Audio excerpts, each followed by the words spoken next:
दोस्तों, एक बार फिर मैं आपके सामने हाजिर हूँ एक नई वीडियो के साथ। अब की बार ऐसा मैं टॉपिक लेकर आया हूँ जो लाखों करोड़ों जो हमारे ईपीएफ सब्सक्राइबर हैं, जो पेंशन पाना चाहते हैं और उनके दिमाग में, उनके माइंड में क्वेश्चन चलता रहता है कि जैसे कि पता है ईपीएफओ कहता है कि आपकी सर्विस अगर 10 साल हो गई है पीएफ में, तब आप पेंशन के लिए एलिजिबल होगे। तो ये बात तो ठीक है कि एलिजिबिलिटी उसकी पेंशन की 10 साल रखी है गवर्नमेंट ने, जो हमारे पीएफ में जो हमारा ट्रस्ट है उसने 10 साल रखी है।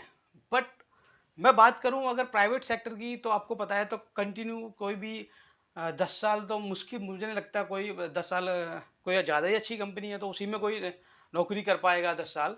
बाकी या तो कभी कंपनी की डाउन पोजीशन के कारण बाहर कर दिया जाता है, या कोई की जो नौकरी काम अच्छा नहीं लगता तो वो खुद छोड़ देते हैं इसको। तो उनकी सर्विसेज किसी की शॉर्ट टर्म 1 साल 2 साल 3 साल, उनकी सर्विसेज 1 साल किया उन्होंने जॉब छोड़ दिया, 2 साल किया जॉब छोड़ गया, 3 साल किया जॉब छोड़ दिया, कंपनी निकाल दी।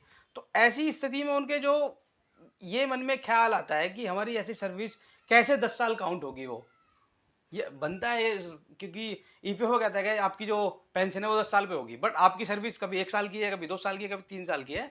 तो उसमें उनके जो मन में ख्याल आता है, तो मैं उसको बता दूं उनको कि जो भी ये सोचते हैं कि इसमें एक, आपको पता है पीएफ में एक यूएन होता है, यूएन जॉब का परमानेंट अकाउंट नंबर रहता है।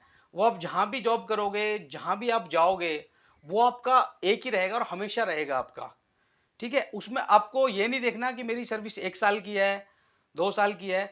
आपकी सर्विस जब आप फर्स्ट डे से रजिस्ट्रेशन हुआ है आपका पीएफ में, पहले दिन से, गौर करना चाहूँ दोस्तों, पहले दिन से आप जिस दिन आपका पीएफ में पहले दिन का पैसा डिडक्ट होके आपके अकाउंट में जमा हुआ, उस दिन से आप पीएफ के मेंबर बन गए।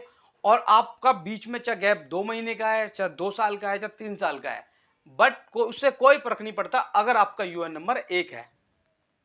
अगर आपका यूएन नंबर आप हमेशा एक ही रखोगे तो उससे कोई फर्क नहीं पड़ेगा आपका, आपकी सर्विस चाहे 2 साल की हो, 3 साल की हो, 5 साल की हो, वो धीरे धीरे वो काउंट होते रहेगी। फर्स्ट डे से आपकी जितनी भी सर्विस रहेगी, 1 साल उसके बीच गैप आ गया 6 महीने का, उसके बाद जब भी आप ज्वाइन करोगे आपकी सर्विस वहीं से दोबारा रिस्टार्ट स्टार्ट होगी। 1 साल पहले आपने जॉब किया, 6 महीने के लिए आप घर बैठ के, कोई जॉब नहीं थी, उसमें अगर आपने अपना आपका जो हाँ एक चीज ध्यान रखना दोस्तों, अगर आपने पेंशन का पैसा नहीं निकाला है, तो अब अगर निकाल लिया है तो फिर आपकी सर्विस रिसेट मानी जाएगी। अगर आपने नहीं निकाला है तो आपकी दोबारा वहीं से स्टार्ट हो जाएगी। 1 साल काम किया, 6 महीने गैप, कोई दिक्कत नहीं है, फिर आपने दोबारा ज्वाइन किया तो आपकी दोबारा वहां से स्टार्ट हो जाएगी और आपको कंटिन्यू 10 साल हो गए तो आप पेंशन के लिए आपको एप्लीकेबल हो जाओगे। अब पेंशन को आपको पता है एप्लीकेबल पे क्या क्या मिलता है, क्या क्या बेनिफिट है, उसके लिए मैं दूसरी वीडियो भी डाली हुई है, आप उसमें भी देख सकते हो। बट ये मैंने वीडियो इसीलिए बताई थी कि जो बहुत से जो हमारे प्राइवेट सेक्टर में ईपीएफ के सब्सक्राइबर है वो सोचते रहते हैं हमारी कंटिन्यूटी कैसे 10 साल में ये पूरी होगी, तो उन्हीं के लिए मैं ये वीडियो लाया। तो अगर मेरी वीडियो अच्छी लगी तो मेरे चैनल को सब्सक्राइब करना, लाइक करना और कमेंट करना। थैंक यू दोस्तों।